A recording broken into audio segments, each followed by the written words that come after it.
puede ser de manera seguida o al mismo tiempo o antes. Polifarmacia es como el uso combinado de muchos medicamentos y la interacción de ellos en el cuerpo, que pueden ser peligrosas, adecuadas o inconclusas. Se define como el uso concurrente de 5 medicamentos o más.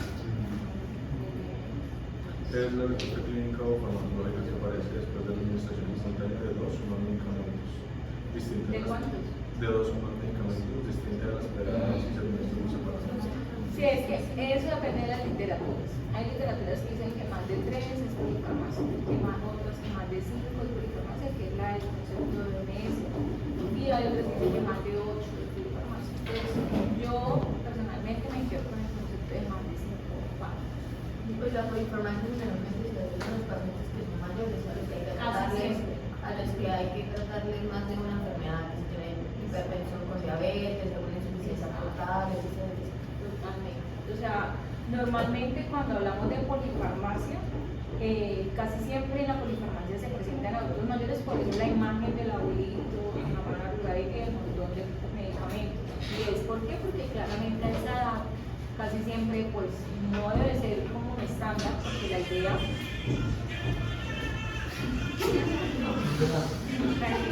llegaste con todo.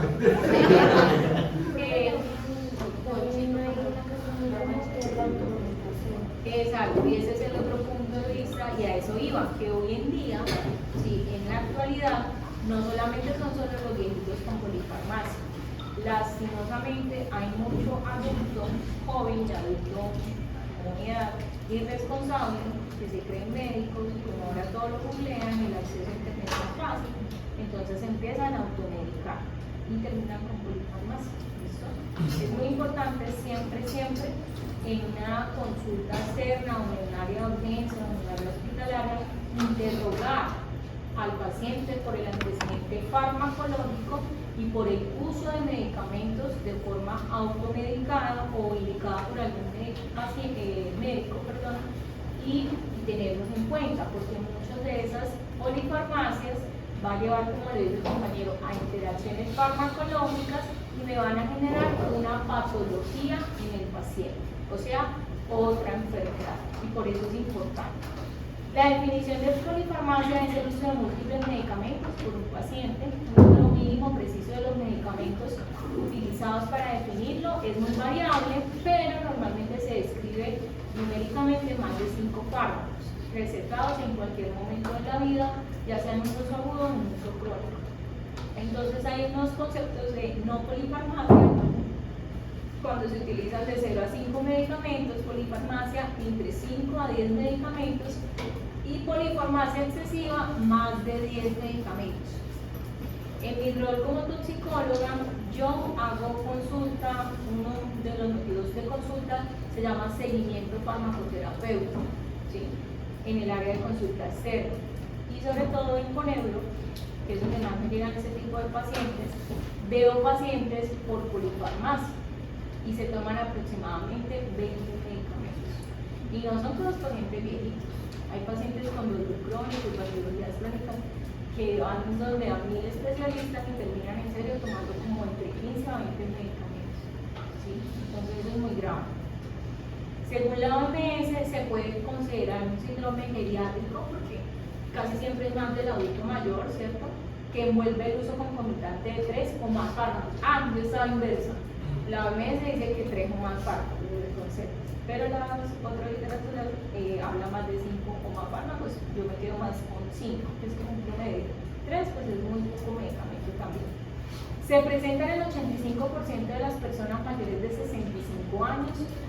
Obviamente está relacionada, es directamente proporcional, entre más números de comorbilidades, pues más la polifarmacia del paciente.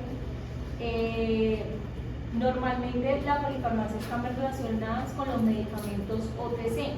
¿Alguien sabe qué son medicamentos OTC? Medicamentos de venta libre. ¿Listo? OTC son esos que en la farmacia usted los puede ir a comprar sin ninguna fórmula médica, como por ejemplo antigripales, analgésicos, los que no son opioides, ¿no? Por ejemplo vitaminas, por ejemplo productos, algunos suplementos nutricionales, vitaminas, antihistamínicos, antihipertensivos, aunque bueno, algunos sí se escriben fórmulas, pero normalmente esos son los que sí. En otros conceptos se dice, o más bien para conocimientos médicos, se dice que el uso excesivo de medicamentos que provoca aparición de un evento adverso en un paciente con múltiples afecciones también puede definirse como polifarmacia y que puede confundirse con un nuevo síntoma clínico, ¿sí? Y eso es importante, lo que yo les estoy diciendo. Ahorita les voy a mostrar un ejemplo práctico para que ustedes más o menos entiendan y aterricen más la idea. Pero a veces el usar más de 5 fármacos pues va a generar un efecto clínico en el paciente y de pronto el clínico lo malinterpreta y piensa que es una enfermedad nueva y lo medica otra vez para esa enfermedad nueva. Entonces así no es la cosa. Sería entonces como efectos secundarios. Claro, son efectos, o sea, son más que secundarios porque los efectos secundarios cuando se da con un solo fármaco, más interacciones farmacológicas, respuesta a interacciones farmacológicas. Siempre hay que prevenir las cascadas viciosas. Hay un efecto de cascada farmacológica, que ya lo vamos a ver, o prescripción en cascada, se llama así, ya les voy a pasar un ejemplo. Pero ¿por qué hay que prevenir las cascadas viciosas? Porque toda cascada de la medicación se da porque yo no tengo que tratar síntomas del paciente, yo tengo que tratar la raíz o la causa de esos síntomas, ¿listo? Que por eso es que termina en cascada. Ese es un ejemplo clásico y es, por ejemplo, un paciente me sufre de hipertensión. Un paciente llega a la consulta inicial con Isabela porque es hipertenso, ¿sí? Llega al médico de familia. Isabela le formula bloqueador de canal de calcio. Luego, ese bloqueador de canal de calcio, por ejemplo, amlodipino, ¿sí? Que es el que más está asociado a este síntoma, va a generarle edema en miembros inferiores. Entonces, como está presentando edema en miembros inferiores, se sospecha de una falla cardíaca y lo envían con el cardiólogo. Luego, el cardiólogo lo ve y dice, bueno, tiene edema en miembros inferiores, mantenemos el diurético, ya verá. Luego, ese diurético le puede generar incontinencia urinaria, que lo pone a mirar mucho y el abuelo ya no aguanta. Entonces lo termina viendo el urólogo. Luego el urólogo le va a enviar un antimuscarínico para que retenga la orina y no orine tanto, generando al paciente serostomía o casi. Vuelve otra vez donde el médico de familia, y el médico de familia le formula cialogogos que son para que produzca saliva, para que no sienta la boca. Y resulta que esos medicamentos al final van a terminar generándole mareos, alteraciones en la marcha del paciente, presenta caída, fractura del cadera y demás. Esto se llama prescripción en cascada, ¿sí? Eso es formular tras formular y tras formular a un paciente que realmente a veces ni siquiera necesita tanta medicación, porque están tratando sus síntomas y no patología real del paciente. ¿Listo? Eso no estaría como la historia clínica del paciente, o sea, el seguimiento que se le ha dado durante cada especialista. En un mundo ideal, sí. En Colombia, no. O bueno, en este país, no. ¿Por qué? Porque muchos especialistas están contratados con diferentes IPFs, instituciones de salud. Por ende, la historia clínica no es unificada, ¿sí? Hay especialistas juiciosos que ven las historias clínicas de los otros especialistas, pero hay otros que no les importa lo que el otro especialista diga y simplemente se enfocan en lo que, o sea, el motivo de consulta por el cual el paciente vino para mí y yo lo veo es por eso y lo voy a medicar, no me importa si ya está recibiendo la misma medicación o si este medicamento nuevo que yo le estoy mandando le va a interactuar con un medicamento que ya el paciente venga en tratamiento crónico. Y ese no es el deber ser. Entonces ustedes tienen que formarse con el pensamiento de ser más integrales, ¿sí? Estamos viendo un paciente que un paciente pues es un mundo, ¿sí? Cada paciente, digamos que puede tener 10 enfermedades y por ende lo están viendo 10 especialistas, pero yo tengo que ser muy integral y tengo que realmente tomarme el tiempo. Sé que es difícil porque hay muchos pacientes, porque no nos dan el tiempo en la consulta, pero hay que hacerlo, hay que trabajar de esa manera, buscar la forma, ¿sí? Y ver realmente, sobre todo en el tema de los medicamentos, qué es lo que está recibiendo. A veces muchos pacientes, cuando yo hago la consulta de seguimiento farmacoterapéutico, me doy cuenta que la mayoría de síntomas o molestias que tiene el paciente ni siquiera es producto de su enfermedad, sino de los medicamentos. Entonces, por eso es muy importante hacer el ejercicio. Al prescribir, acuérdense que prescribir es lo mismo que formular. ¿Listo? ¿Y quiénes son los únicos que prescriben? El médico, el odontólogo de pronto puede prescribir antibiótico, analgésico y ya. Veterinario, médico veterinario prescribe con alguna cosa. O a usted, bueno. Y ya, pero así de prescribir no más. Ni enfermera prescribe, ni el de farmacia, el regente de farmacia o auxiliar de farmacia, ni siquiera el químico farmacéutico prescribe. ¿Listo? Solamente ese poder lo tenemos nosotros. Y por eso tenemos que saberlo utilizar. ¿Listo? Entonces, al prescribir un medicamento a la población de adulto mayor, siempre se debe tener en cuenta los cambios farmacodinámicos, los farmacocinéticos, la calidad de vida. Entonces, recordemos un poquito de lo que hemos venido a hablar. ¿Qué cambios farmacodinámicos se pueden dar en un abuelo? Alguien que alce la mano y responde. Farmacodinámicos, ¿no? Que se pueden presentar en un anciano.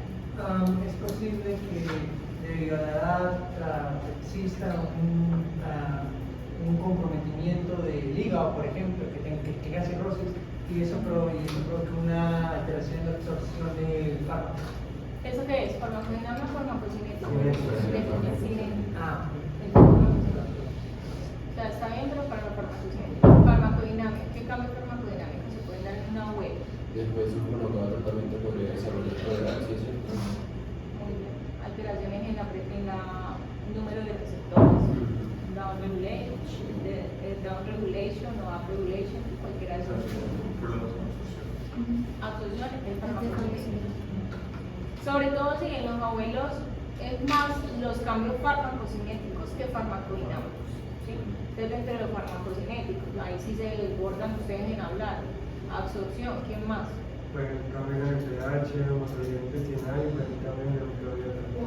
La microbiota, normalmente la motilidad de los abuelos, ¿cómo es? ¿Es qué? En magneto, ¿cierto? El vaciamiento gástrico de pronto es más disminuido. ¿Listo? La capacidad gástrica también es más disminuida.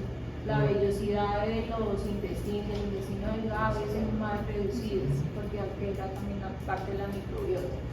El nivel de proteínas en un abuelo es más bajo. La permeabilidad capilar disminuye, está alterada. Alteración en la termorregulación. En la termorregulación. ¿Y cómo afecta eso al medicamento?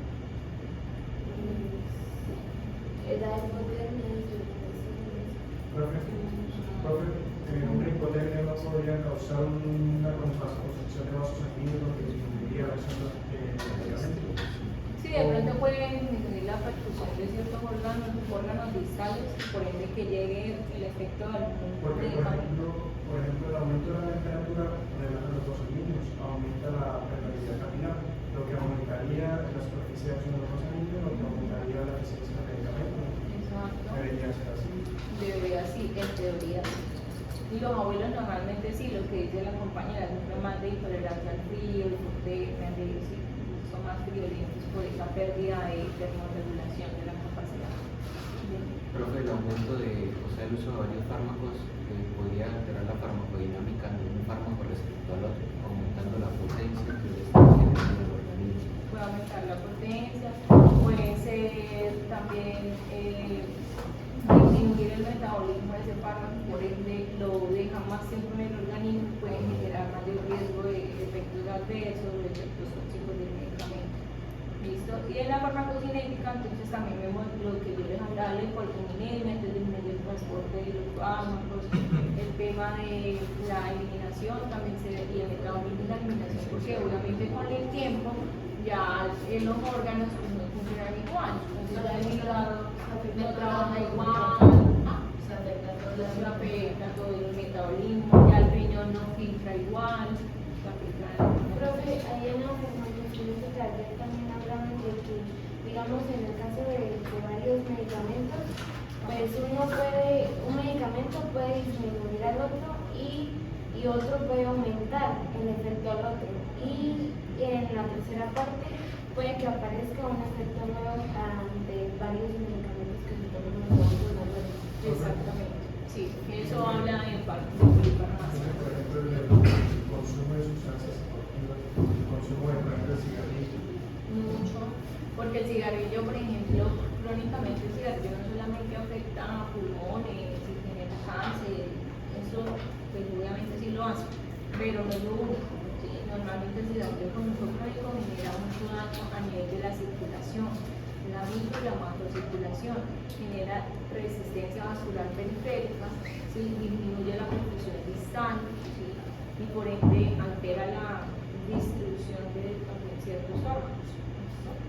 Bueno, entonces, otras cosas a tener en cuenta: la calidad de vida de ese paciente, el cumplimiento terapéutico. A veces nosotros nos desbordamos dándole un montón de medicamentos a la abuela y luego vamos a preguntarnos cómo será que si ese abuelo sí se lo van a dar o quién le está dando la medicación, quién me supervisa esa medicación, porque la abuela termina siendo un niño y ellos no podemos dejarle esa responsabilidad de que se tomen todo, que a veces sufren hundidos porque de pronto piensan que no se han tomado el medicamento y toman doble o triple dosis, generándole mayor riesgo a su salud. Los efectos adversos son más frecuentes, las interacciones medicamentosas, hay que vigilar la automedicación también, y la calidad del cuidador y el nivel de educación también que tenga el cuidador para ese abuelo. ¿Listo? Estas son las consecuencias de la polifarmacia. La principal, Profe, yo en algún momento leí que la polifarmacia ayudaba a que se disminuyera todavía más la cantidad de consumo en las personas mayores. disminuye la calidad de La cantidad de tejido de consumo en los adultos mayores. No, porque la polifarmacia, eso depende, o sea, el tejido adiposo, o sea, la grasita es más por el aporte energético, la nutrición más en la alimentación, así. Obviamente ciertos fármacos hacen bajar de peso, ¿sí? Pero no todos, no siempre la polifarmacia termina generando ese efecto en el paciente, depende del uso de qué tipo de medicamentos se sigue utilizando y también del aporte de alimentación que tiene el paciente. Bueno, entonces las consecuencias de la polifarmacia principalmente son reacciones adversas a los medicamentos. Sabemos por principio que un anciano es más susceptible a sufrir de RAM. RAM es la sigla o las iniciales de reacción adversa a medicamentos. ¿Listo? Y obviamente interacciones farmacológicas. Normalmente se dice que por polifarmacia nos causa el 10% de consultas a servicios de urgencias, de 10 al 17% de admisiones hospitalarias y aproximadamente los 38% amenazan la vida. Listo, entonces las interacciones farmacológicas o medicamentosas se pueden dar por muchas cosas, ¿sí? Obviamente empieza por la polifarmacia en un paciente que tiene comorbilidades múltiples, que tiene además alteración del estado nutricional, que tiene también potencial de interacciones fármaco-fármaco por esa misma polifarmacia, y que normalmente el 100% con 8 más medicamentos de uso simultáneo pues van a generar sí o sí algún efecto clínico. Se dice que cuando un paciente toma 5 medicamentos hay 10 posibles interacciones. Cuando toma 10 hay 45 posibles interacciones y cuando toma 15 hay 105 posibles interacciones farmacológicas. La interacción medicamento-enfermedad también es importante, ¿sí? Hay muchas interacciones, ahorita las vamos a ver, la gran mayoría, pero es importante saber que también un medicamento puede interactuar con la misma enfermedad, empeorándola. La no adherencia al tratamiento médico también es una causa de efecto adverso o de reacción negativa para el paciente. ¿Por qué? Porque a veces, primero, hay formulaciones o hay regímenes o formulaciones de medicamentos que son muy difíciles de cumplir, ¿sí? De pronto son demasiados medicamentos para un paciente y el paciente se va a cansar el paciente ya se mama, está tomando todos los días 10, 15 pastillas, realmente no, eso lo hace una mala adherencia al tratamiento farmacológico. También resulta en que el paciente se siente mal, o sea, yo en vez de mejorar tomándome todos los medicamentos, lo que me estoy sintiendo es peor. También eso hace que progrese de una u otra forma la enfermedad básica, porque pues como no tiene adherencia al tratamiento farmacológico, pues su enfermedad base va empeorando.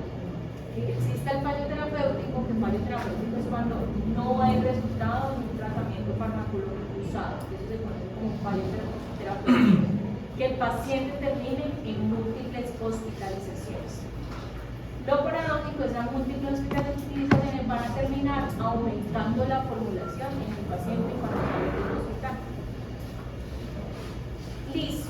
Estos síndromes geriátricos, como la polifarmacia, pueden generar en el paciente algo que se llama deterioro cognitivo. ¿Sí? Normalmente un paciente con polifarmacia o inclusive hospitalizado puede generar o presentar un cuadro que se llama delirio, ¿sí? Que lo vemos mucho en hospitalizaciones, o también algo similar a la demencia. Los medicamentos son un factor de riesgo común y pueden generar más o menos de un 10 o un 30% los casos de delirio y empeoramiento de una demencia. Los fármacos más asociados a que generen delirio en un paciente viejito o en un paciente geriátrico son los opiáceos, cualquier tipo de opiáceo, las benzodiazepinas y los anticolinérgicos. Cuando veamos esos grupos, pues ahí ustedes van a entender un poco más.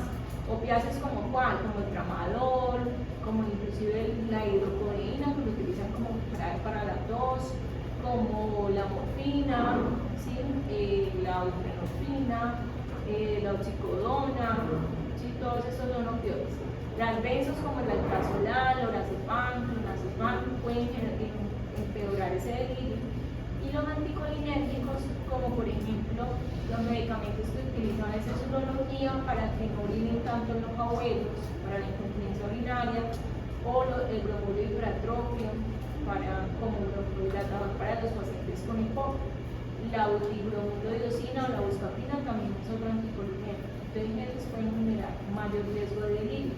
¿Listo? Y los fármacos que pueden exacerbar demencia son las benzodiazepinas, los anticonvulsivos y los antidepresivos tricíclicos. Pero esto es una regla general con el tiempo. Con el tiempo, con el uso crónico o el uso de fármacos intrahospitalarios. Entonces, en este caso, si ya con el tiempo se hace una amenaza cognitiva, entonces, ¿cómo lo maneja? Ahí existen fármacos antidemenciales. ¿Listo? Entonces, por ejemplo, está la rivastigmina, que es uno de los que más se utiliza, y los demás, que neurología y psiquiatría normalmente son dos especialidades que trabajan en conjunto para tratamiento de este tipo de patologías. Pero lo que quiere decir en esta diapositiva es que hay que evitar como la polifarmacia o el uso inadecuado de medicamentos, sobre todo en pacientes ancianos, porque pueden exacerbar delirio y demencia. ¿Listo? Que a veces se pueden evitar esos delirio y demencia simplemente con no formularlos o formular otras alternativas más seguras para ese paciente. Ya si es demente, porque si un Alzheimer o es un abuelo ya con demencia senil, pues necesitará un tratamiento específico para su demencia. La desnutrición y polifarmacia. Se dice que cuando uno disminuye la ingesta de fibra, ¿sí? Ya sea soluble o no soluble, y de vitaminas, ¿sí? Pueden alterar también pues, el tema de la desnutrición, empeorar la desnutrición. Normalmente, digamos que en caso del paciente, por ejemplo, lo que ahorita hablábamos de la incontinencia urinaria que se da por el uso de diuréticos, ¿sí? Y posteriormente los fármacos anticolinérgicos, ¿sí? Que pueden darse para ese tipo de incontinencia, pueden generar efectos a corto plazo, efectos periféricos como la boca seca o la serostomía, también constipación, o sea, no hacen bien del cuerpo, retención urinaria, visión borrosa. Y a nivel central pueden generar un cuadro de delirio, confusión, habla incoherente, alucinaciones, déficit de atención. Y esto pues lo da cuando el paciente nutricionalmente también no está en buenas condiciones. Normalmente un abuelo se puede considerar un abuelo con malos cuidados, puede llegar en estado de nutrición fácilmente. Los factores asociados con polifarmacia. Entonces hay muchas condiciones que se pueden empeorar, ¿sí? Con la polifarmacia. Normalmente son factores también que ya sea que empeoren la polifarmacia o que induzcan o favorezcan a la polifarmacia, y son factores dependientes de muchas cosas. Lo principal depende del profesional de salud, del sistema de salud, del médico, ¿sí? Pero también a veces dependen solo del paciente. Hay pacientes, como les mencioné antes, que se automedican y empeoran este riesgo de manifestaciones clínicas. Los principios de prescripción de...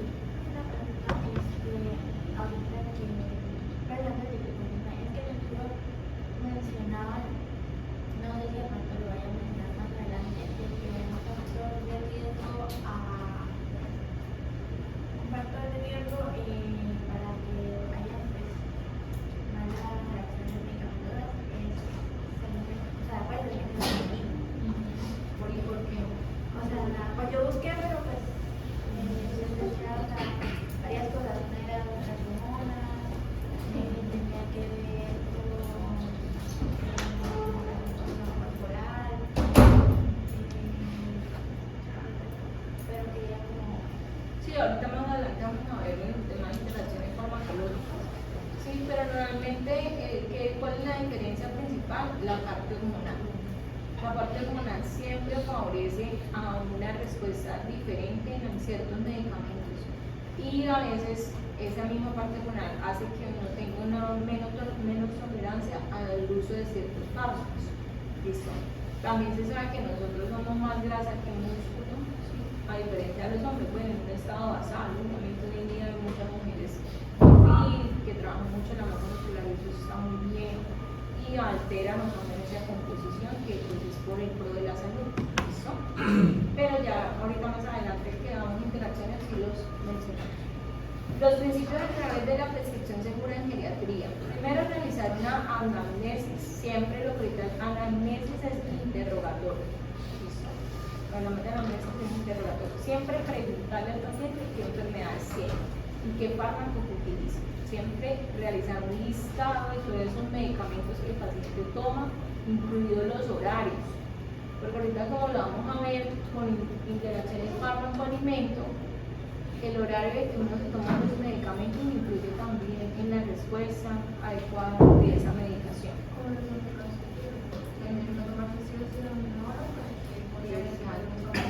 Exactamente. Como por ejemplo la levotiroxina, que se debe tomar en ayunas con el estómago vacío. Por ejemplo, con las gestatinas, que siempre recomiendan tomar en horas nocturnas, por el ciclo de la gestatina. Evaluar las condiciones de almacenamiento también de los fármacos. Es diferente uno conservar los fármacos en un lugar seguro, libre de humedad, por ejemplo, exposición directa de la luz, protegerlos del calor también en exceso. Si no es estrictamente necesario, es mejor no medicar. Hay una cosa muy importante, una frase muy importante en medicina, es primero no hacer daño. No chévere. Primero no hagas daño. Si tú vas a formular algo para que sea necesario en el paciente, pues mejor que uno no lo formule. Para llenar la fórmula no tiene sentido. Siempre ajustar la dosis de medicamento. Recuerden que sobre todo en pacientes con falla renal o alteraciones, deterioro de claras o de la tasa de filtración glomerular, yo debo hacer ajuste de la dosis renal en algunos fármacos. ¿Listo? Si es factible también, siempre utilizar dosis por kilo. Esta dosis por kilo sobre todo se da en niños y en adultos mayores. En adultos como nosotros ya grandecitos, no necesitamos como calcular por peso específico, o sea, como a no ser que sean unos medicamentos muy puntuales, pero casi todos es estándar. ¿Listo? Pero se recomienda que los abuelos sí se hagan como por kilo. No provocar un problema con nuestra indicación, y la edad no es una variable para inscribir a un paciente en un tratamiento. ¿Listo? Siempre tener precaución con los medicamentos nuevos en el mercado.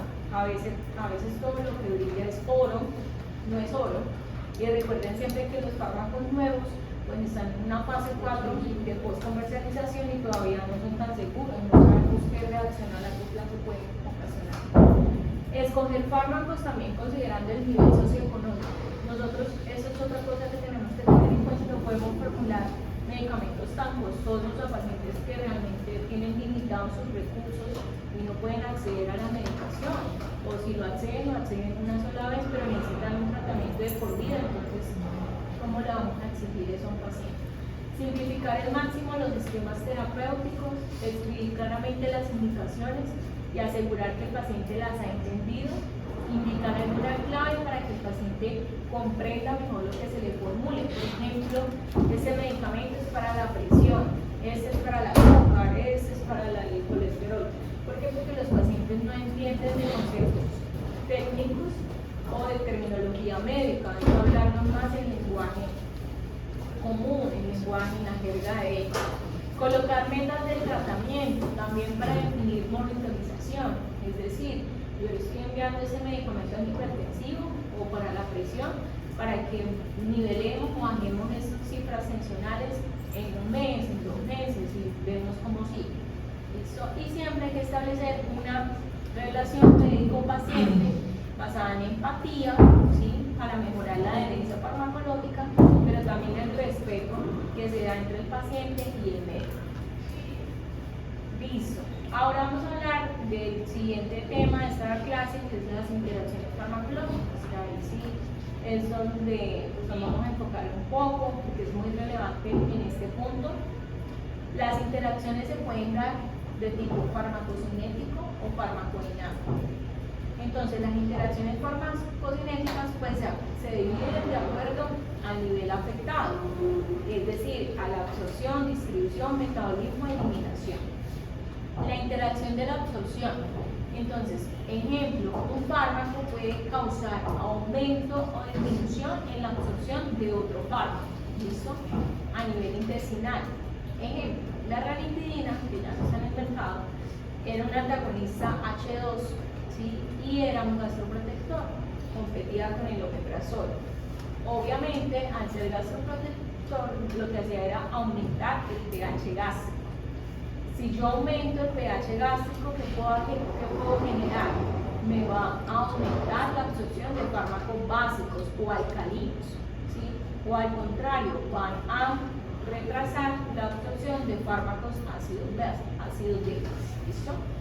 Y esto pues lo que me va a hacer es pues alterar la absorción de otros fármacos en general. La siguiente interacción de unión a proteínas. Muchos fármacos también como aspirina, barbitúrico, fenitoína, sulfas, ácido valproico, warfarina, están muy ligados a proteínas en el plasma, sobre todo a cuál? Barbitúrico. No, sobre todo a cuál proteína plasmática. Y es el fármaco libre, el no unido, el que es ¿qué? Es el biodisponible. El activo, el disponible, el que va a producir los efectos clínicos, ¿listo? Por ende, estos fármacos pueden tener una mayor toxicidad en sobredosis si los sitios de la proteína se van a saturar. También en casos de hipoalbuminemia, o sea, estados de desnutrición, alcoholismos crónicos, pacientes con esas dietas extremas, ¿sí? Donde se baja el aporte de proteína. Interacciones del metabolismo. Esta es la siguiente. Un fármaco puede alterar también el metabolismo de uno o varios fármacos. Y se acuerdan que eso lo hablamos cuando mencionamos el sistema de la citocromo CYP, ¿sí? Cuando mencionamos que hay fármacos que son inductores fuertes o débiles de alguna citocromo en especial y otros son bloqueadores o sí, bloquean fuertemente inhibidores, esa es la palabra, inhibidores de la citocromo, ya sean fuerte o débil, ¿listo? Y esto me puede generar una alteración o una interacción farmacocinética en un paciente. Uno de los ejemplos más comunes es el acetaminofén. El acetaminofén normalmente ya les habíamos hablado de que es metabolizado por la CYP12-1 que normalmente cuando se metaboliza por ahí me va a generar un metabolito tóxico que es una QI. La ingesta de alcohol, ¿sí?, que es un potente inductor de la serie P12.1, ¿qué me puede generar cuando yo tomo alcohol con acetaminofén? No, profe, de que ahí que eso todavía no suele. No tiene nada que ver con el sueño. Aumenta el metabolismo del fármaco. Ajá, pero aumenta el metabolito tóxico del fármaco. Lo que pasa es que ese Porque- sistema es saturado. Si Exacto. el catión, que es el que se Exactamente. Pero entonces, ¿qué pasa? El alcohol es inductor del CYP12.1. Y el CYP12.1 es el que la vía metabólica que me va a metabolizar el acetaminofén al NAPQI, que es el metabolito tóxico. Entonces, al yo tomar las dos medicamentos, las dos sustancias, ¿sí?, en una, claro que es una alta dosis, como tú lo dices, porque ya se bloquean las vías, porque se sueltan las otras vías en sobredosis. Esto en sobredosis aumenta la toxicidad del acetaminofén, por esa razón. Pero si yo me tomo un acetaminofén, no sé, en resaca, en estado de resaca, que a guayabo, me quiero tomar un acetaminofén, no va a generar mayor toxicidad. Es en sobredosis. Listo. Interacciones de carácter farmacodinámico. Entonces, las anteriores son farmacocinéticas, esas son farmacodinámicas. Se pueden generar o presentar interacciones a nivel de receptores. Ejemplo, se produce en fármacos que actúan sobre el mismo receptor farmacológico. A eso se conoce, por ejemplo, el agonismo, el antagonismo y sobre todo el antagonismo competitivo. ¿Se acuerdan ustedes cuando mencionábamos los diferentes tipos de receptores, los antagonistas competitivos, que eran competitivos y no competitivos? Entonces, el desplazamiento de la unión de un fármaco a su receptor por parte de otro fármaco origina una disminución o pérdida del efecto del primero. Esto es antagonismo competitivo, ¿listo? Y hay muchos antídotos que trabajan de esta manera, son antagonistas competitivos, como por ejemplo la naloxona, que es ¿qué? Antagonista competitivo opioide. Entonces, él es el antídoto de una sobredosis opioide, principalmente por heroína, fentanilo, ¿sí? Al estar compitiendo por el receptor mu, que es el principal opioide, entra la heroína en sobredosis, pero llega la naloxona y la naloxona desplaza, compite con esa morfina y tiene mayor afinidad por el receptor, por eso evita o reversa el efecto opioide que se está presentando en el paciente, ¿sí?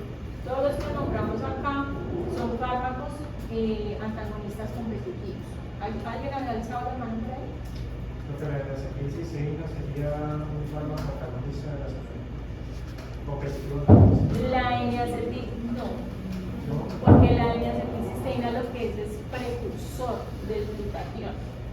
O sea, la N-acetilcisteína cuando la inyectamos o la administramos vía oral al paciente, me va a aumentar el aporte del glutatión en el sistema, y lo que me va a ayudar a hacer es a que se detoxifique el NAPQI o se contrarreste ese metabolito tóxico que se está dando por la vía de la CYP12.1 y ya se contrarreste la toxicidad del acetaminofén, pero no es por antagonismo competitivo.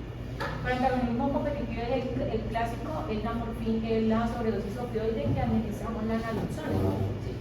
El otro es el flumazenil, que es el antídoto de las benzodiazepinas.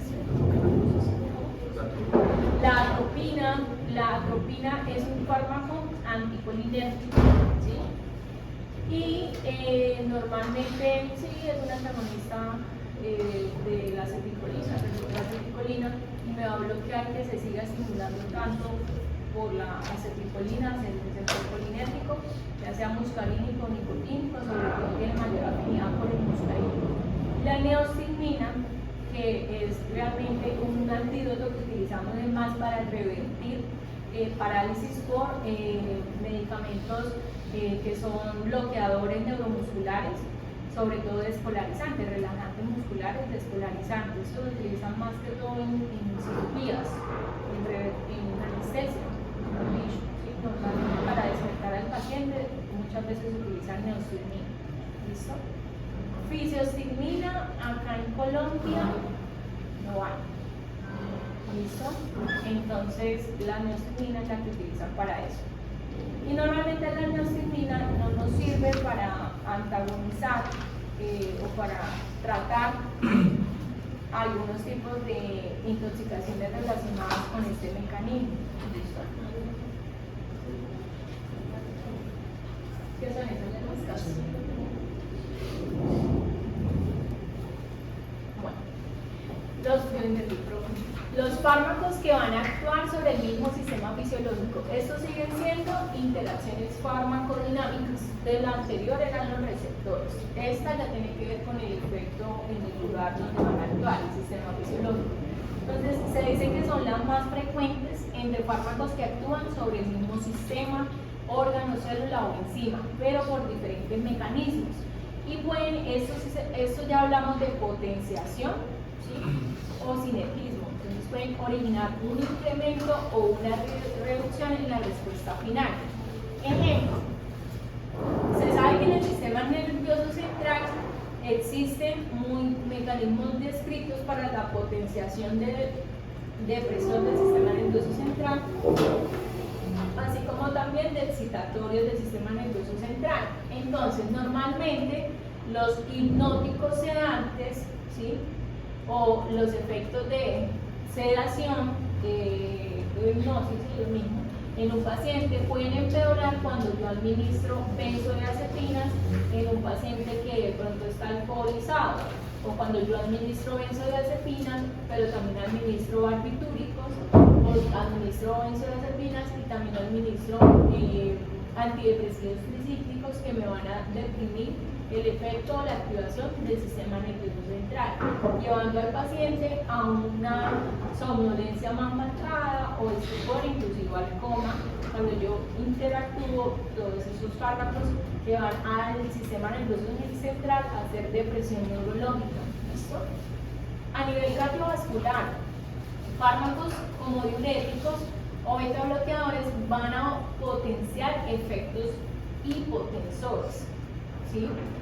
De otros antihipertensivos. Normalmente a veces esto se utiliza de forma beneficiosa para el paciente, es decir, un paciente que tenga una hipertensión difícil de manejar, es habitual que utilicen un ARA2 como por ejemplo los losartán, ¿sí? Con un diurético como por ejemplo la hidroclorotiazida, ¿sí? ¿Para qué? Para mejorar la respuesta terapéutica de esos fármacos antihipertensivos, y eso se llama interacciones farmacológicas beneficiosas para el paciente. Claramente tengo que tener mayor precaución, porque si yo lo utilizo en una dosis muy excesiva, pues el paciente puede pasar del efecto terapéutico a la reacción adversa, ¿sí? Que es generar una hipotensión muy grave, ¿sí? Y por ende, pues ese es como el llamado de atención. O sea, si yo tengo un fármaco o dos fármacos o más fármacos que voy a utilizar en un paciente y me van a generar el mismo efecto, ¿sí? En un mismo sistema, tengo que vigilarlo o tengo que administrarlo con precaución, porque el paciente puede terminar con un efecto tóxico indeseable, un efecto adverso marcado que inclusive puede comprometer hasta la vida del paciente, como una hipotensión grave, pues puede hasta matar a un paciente. ¿Listo? Es eso. ¿Sí les ha quedado claro? Bueno. Esta parte es la alteración, también tiene que ver con interacciones farmacodinámicas, pero es más alteraciones del balance hidroelectrolítico. Entonces, ejemplo, normalmente esta alteración se da cuando la acción de dos fármacos va a dar lugar a la alteración de otros fármacos, principalmente a nivel del sistema cardiovascular, ¿sí? También a nivel del sistema nervioso periférico y muscular, y a nivel del sistema renal. Ejemplo, la digoxina. La digoxina sabemos que es un fármaco de amplio o de corto margen terapéutico. De corto, que es corto o pequeño margen terapéutico, o sea, puede ser muy tóxico para el paciente, ¿cierto? Y por ende la digoxina presenta un elevado potencial arritmogénico. ¿Listo?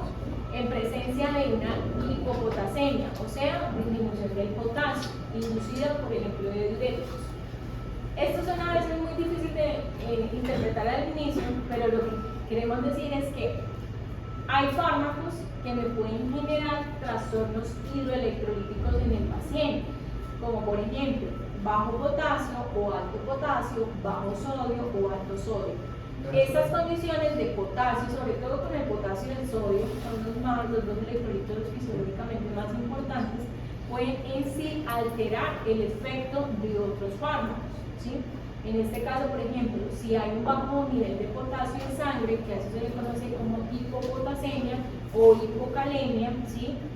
Secundario a que el paciente ya está tomando diurético, pero como es una arritmia cardíaca, como tiene una insuficiencia cardíaca, el cardiólogo le mandó digoxina para tratar esa insuficiencia cardíaca adicional, y como el paciente tiene potasio bajo, pues puede aumentar el riesgo de que se genere arritmia cardíaca fatal.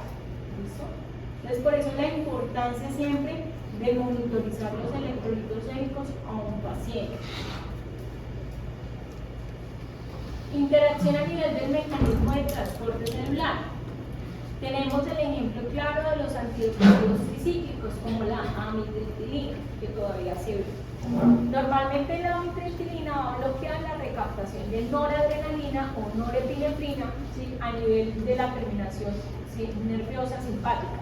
Y esto lo que va a hacer es potenciar los efectos de la adrenalina sobre la tensión arterial. Es decir, si yo no permito que entre la noradrenalina dentro de la célula, ¿sí? Pues va a quedar libre, ¿sí? Y por ende, esa noradrenalina o adrenalina fisiológica me va a ir a los otros receptores beta-adrenérgicos o alfa-adrenérgicos a estimularlos y generar aumento de la vasopresión, aumento de la presión arterial, taquicardias también, ¿sí? Aumento del gasto cardíaco, generando manifestación clínica en el paciente. Listo, esos son un resumen de los mecanismos de interacciones químicas. Ya dijimos que pueden ser farmacocinéticas o farmacodinámicas. Que las farmacocinéticas tienen que ver con todo lo de la absorción, distribución, metabolismo y eliminación. ¿Listo? Que la farmacodinamia pueden ser interacciones con receptores o sin receptores. Y normalmente las clasificaciones también de las interacciones químicas, si es farmacocinéticas, pueden ser aditivas, cinéticas, de potenciación o antagonismo. Y si es más farmacodinámica, pueden ser funcionales, químicas en cuanto a la disposición también del fármaco y del receptor. ¿Listo? Ahora vamos a ver ejemplos más frecuentes en atención primaria. ¿Listo? Antes de... voy a ir un poco al ya seguimos. Ya vamos a todo. Que aumenta el riesgo de hemorragias. Sí. Serían las ensatinas y los hidratos. En el caso de las ensatinas, el colesterol y los hidratos aumentan el colesterol y por acá. En alapril y losartán hay riesgo de hipotensión y alteración renal. Igual que el salbutamol y el propanolol. El propanolol va a bloquear el efecto broncohilatador del salbutamol. ¿Puro yo? Yo tengo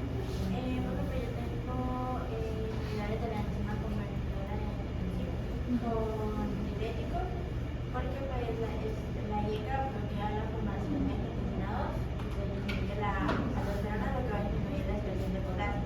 Y por los diuréticos, ahorradores de potasio, como la espironolactona o la esteronona, van a bloquear la acción de la aldosterona en el tubo colector, lo que también va a disminuir la expresión de potasio. Se generan aquí en el paciente. Van a retener el potasio y va a aumentar el potasio C. La hiperpotasemia. La hipercalemia, ya sea hiper o hipo, puede aumentar el riesgo de arritmias cardíacas. Yo encontré los antidepresivos y no los antibióticos. ¿Qué pasa? Que estos, digamos, antiácidos contienen magnesio, aluminio y calcio. Y pues son inhibidores de la bomba de botones. Que al largo plazo lo que va a reducir la acidez estomacal y va a impedir la correcta absorción de algunos antibióticos.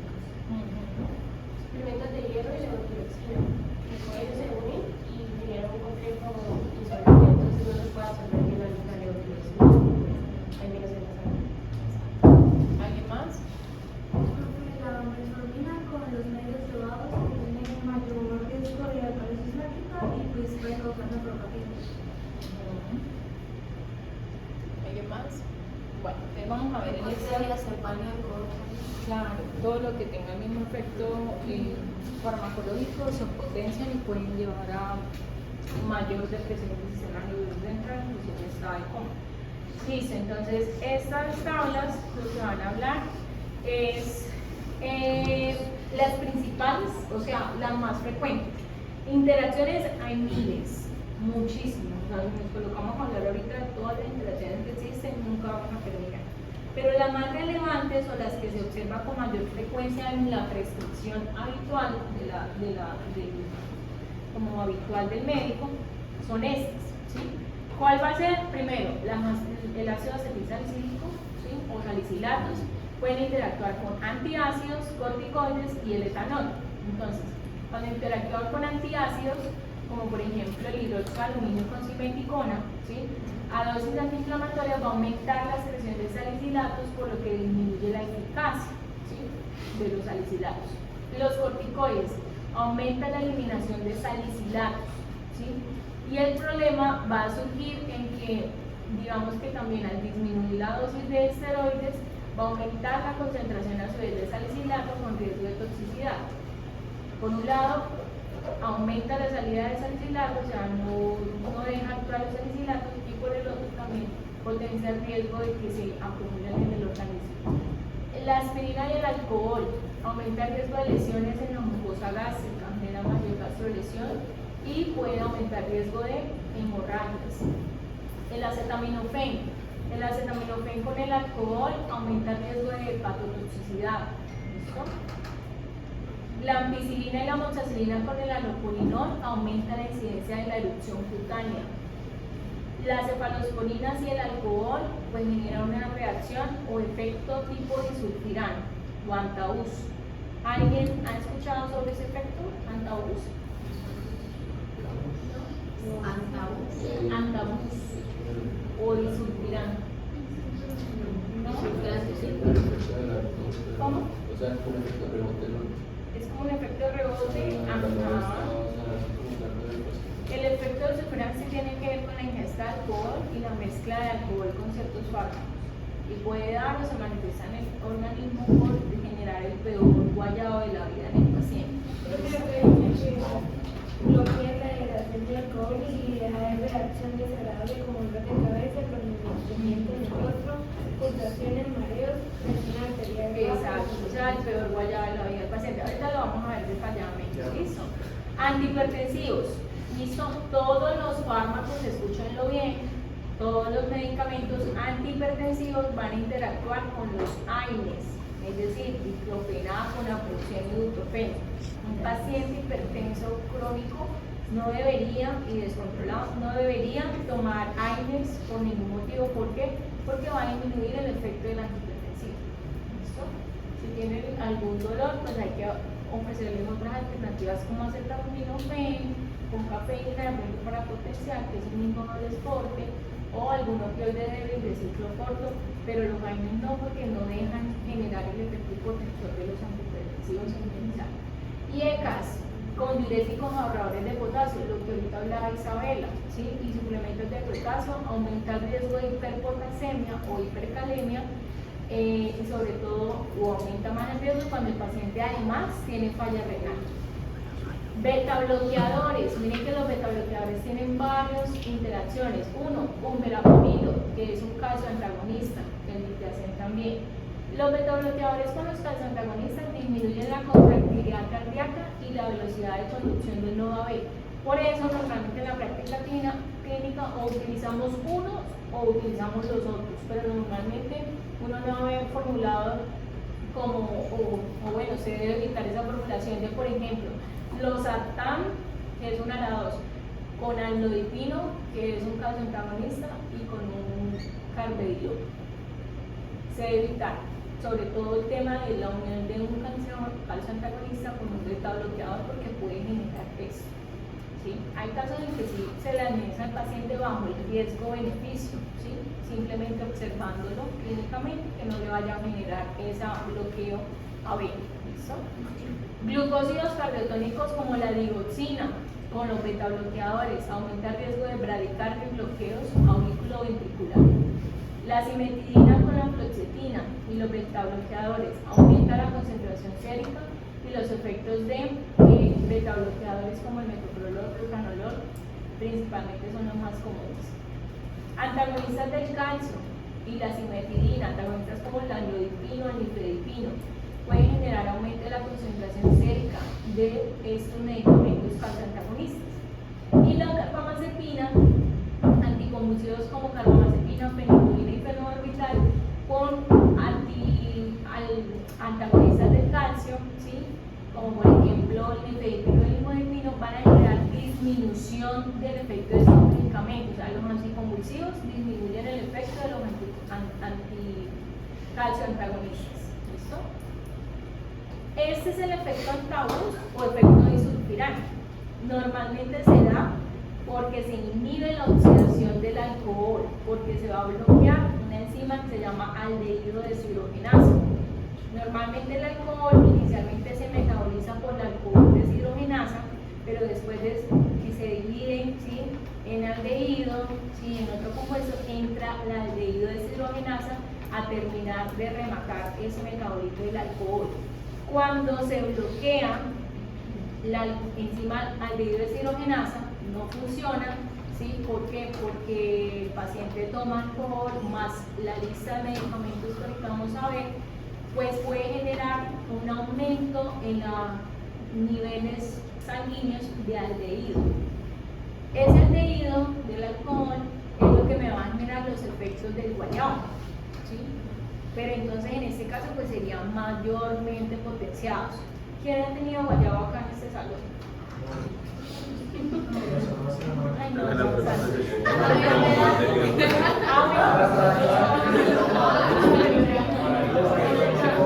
pero después de los 30 sí da guayabo. Pero después de los 30 sabemos canalizarlos. El guayabo que se va a canalizar.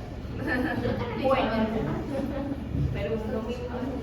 Bueno, listo. Entonces, importante saber qué manifestaciones clínicas pueden presentar los pacientes: vasodilatación, rubicundeo espacial, hipotensión, taquicardia, disnea, ansiedad, confusión, náuseas, vómitos, diaforesis, dolor torácico, dolor de cabeza, mareo, visión borrosa. Normalmente la duración debe ser desde 30 minutos a varias horas en casos muy severos. Y los medicamentos más relacionados con el efecto antagonus o disulfirante son metronidazol con alcohol. Por eso cuando uno va a desparasitarse, bueno, antes se desparasitaba mucho con metronidazol, decían como, bueno, no puede tomar alcohol, y no solamente porque quita el efecto del medicamento, sino porque pueden generarle ese efecto antagonus en el paciente. Levamisol, ¿sí? El tinidazol, que es otro antiparasitario, monosulfiram, nitrofurantoína, que es un antibiótico, la clorpropamida, la isoniazida, que es un antituberculoso, y ya, estos es como los más importantes. ¿Listo? Obviamente hay otros que no son tan usualmente comerciales, no tan usados, no tan formulados, pero de todos los principales, metronidazol y tinidazol, o sea, antiparasitarios, y algunos antibióticos. ¿Listo? Los antiarrítmicos, como por ejemplo la amiodarona, con beta bloqueadores pueden empeorar la bradicardia, hasta pueden llevar a una fibrilación ventricular, que es un ritmo de muerte. Dilatación verapamil, o sea, calcioantagonistas con la amiodarona, pueden disminuir el gasto cardíaco. La digoxina con diuréticos perdedores de potasio, o sea, no ahorradores, sino perdedores de potasio, como por ejemplo, ¿cuál? La espironolactona no, porque es ahorrador de potasio. Furosemida puede ser, sí. ¿Listo? Entonces, digoxina con furosemida aumenta el riesgo de hipopotasemia, hipomagnesemia, y eso aumenta también asimismo la intoxicación por digital. ¿Listo? Las estatinas, alguien por ahí mencionaba las estatinas, pueden interactuar con colestiramina, disminuyendo su efecto por disminución de su absorción. ¿Listo? La atorvastatina con el gemfibrosilo puede generar aumento de reabdomiólisis. Y al igual que la atorvastatina con el diltiazem o el zumo de pomelo, aumenta el riesgo de reabdomiólisis. Lo que ahorita mencionabas tú de los fenofibratos y las estatinas es más de riesgo de reabdomiólisis también. Sí. Igual que el gemfibrosilo con atorvastatina, no se puede formular porque aumenta el riesgo de reabdomiólisis. Daño muscular. Pero yo conozco personas, digamos, que en la farmacia van y vienen con la fórmula de atorvastatina y fibroxilo. Mal formulados. Eso es una mala práctica. México venezolano.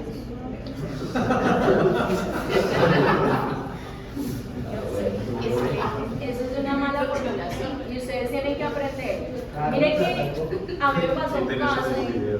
Yo fui hasta México venezolana. Mentiras, imagínense que yo tuve un caso no, qué oso y qué pena, pero les voy a contar para que a ustedes no les vaya a pasar eso. Cuando yo vi fármaco en esa universidad, para mí fármaco fue una porquería. Yo solamente de esa materia aprendí acetaminofén. Por eso yo hablo tanto de que traumada de acetaminofén. Pero me la di en esa época un anestesiólogo y yo, en serio, yo no aprendí nada, o sea, solamente fue acetaminofén.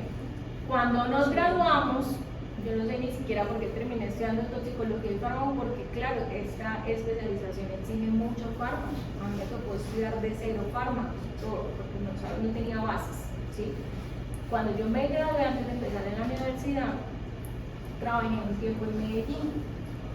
Y en Medellín, pues claramente los paisas son muy bien formados, no solamente los de la ODEA, ya hay otras universidades buenas, también académicamente. Y una vez yo formulé a un paciente, eso era CAFAM, eso era Sura, bueno, ya ni me acuerdo qué era. Y formulé gemfibrosilo con atorvastatina. Ahí mismo, porque era como que yo formulaba y el paciente mismo iba a la farmacia de la institución, me llamaron al consultorio, que yo porque estaba formulando gemfibrosilo con atorvastatina, que eso era una interacción farmacológica y que le podía ocasionar, ahí mismo me lo dan. Usted no puede formular eso, y me tocó cambiar la forma. Pero eso está bien, porque yo dije, bueno, ya aprendiendo, ya yo estaba recién graduada literal. Y yo dije, bueno, pues ya, y desde ahí, desde ese momento, empecé y que como bueno, yo en farmacología no sé absolutamente nada y por eso las interacciones farmacológicas existen y yo tengo que saber cómo formular y cuándo formular, porque si no voy a generar un daño al paciente. Y de los errores se aprende, y eso es para todo. Entonces, desde entonces yo dije, no va a pasar esas cosas y ahí es donde empecé como ese interés como estudiar un poco más fármaco y ya luego conocí de la especialidad y me metí en eso. Pero el punto es que no es porque los demás lo hagan, yo lo voy a hacer, no. Entonces uno tiene que tener criterio y por eso ustedes están recibiendo unas bases para decir como, bueno, esa fórmula está como mala, como rara. Cuando entren al hospital se van a dar cuenta de que hay muchos errores de formulación, muchos. Van a haber muchas interacciones, van a haber muchos efectos secundarios, errores de pronto en la dosis también.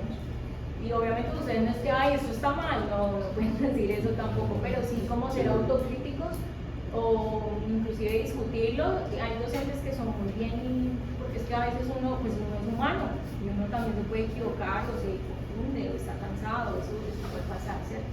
Pero lo importante es identificar el error y corregirlo de forma rápida para que no llegue al paciente. Anticonceptivos orales. Alguien ahorita habla de anticonceptivos orales. De las horas. Muy bien. Entonces, anticonceptivos orales interactúan mucho con los anticonvulsivos. Pilas ahí. Entonces, cuando se interactúa con carbamazepina, fenitoína o fenobarbital, generando ineficacia anticonceptiva.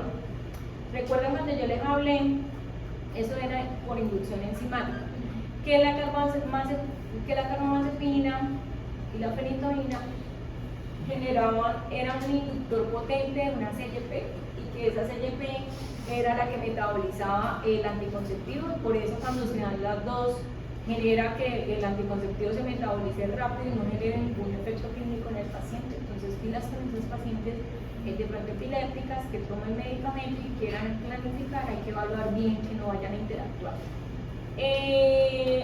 Anticoagulantes orales. Mire todo el montón esos son de los fármacos que más interacciones farmacológicas tienen. Anticoagulantes orales, sobre todo la warfarina. ¿Sí? La warfarina porque es la más antigua.